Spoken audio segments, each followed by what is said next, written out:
Growth in Emerging Market and Developing Economies, or EMDEs, was revised upward to 4.4%. EMDEs are countries like India, Indonesia, Brazil, and Vietnam.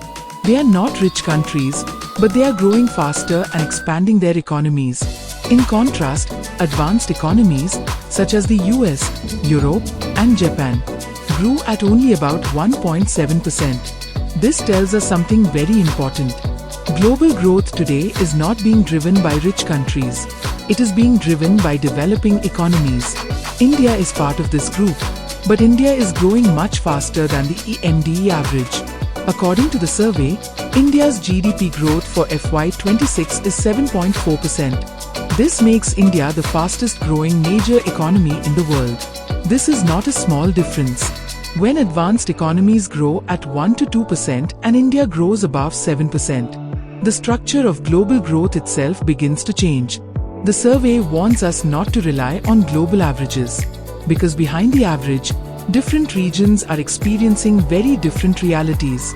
In the United States, growth remains strong, but the survey explains that this growth is driven largely by investment in artificial intelligence. In fact, the survey notes that total IT investment accounted for nearly half of US GDP growth in recent quarters. This means growth is concentrated in specific sectors, not spread evenly across society. Europe shows a different picture. Inflation is coming closer to the central bank's target, but economic growth remains mixed and weak. Countries like Germany, France, and Italy are growing slowly, while Spain is doing relatively better. China faces another challenge: deflationary pressure. Deflation means prices are falling instead of rising. This may sound good, but it is dangerous. When people expect prices to fall further, they delay spending. This reduces demand, production, and employment. The survey links China's deflation to stress in the property sector and weak domestic demand. Japan presents yet another case.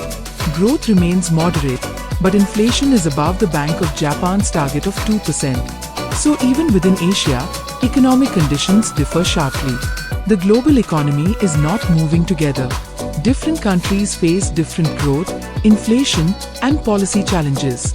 This divergence has major consequences for interest rates, capital flows, and investment. This global divergence leads directly to the next issue discussed in the survey: monetary divergence and capital flows. In the next part, we will see how different interest rates across countries affect money movement, financial stability, and economies like India.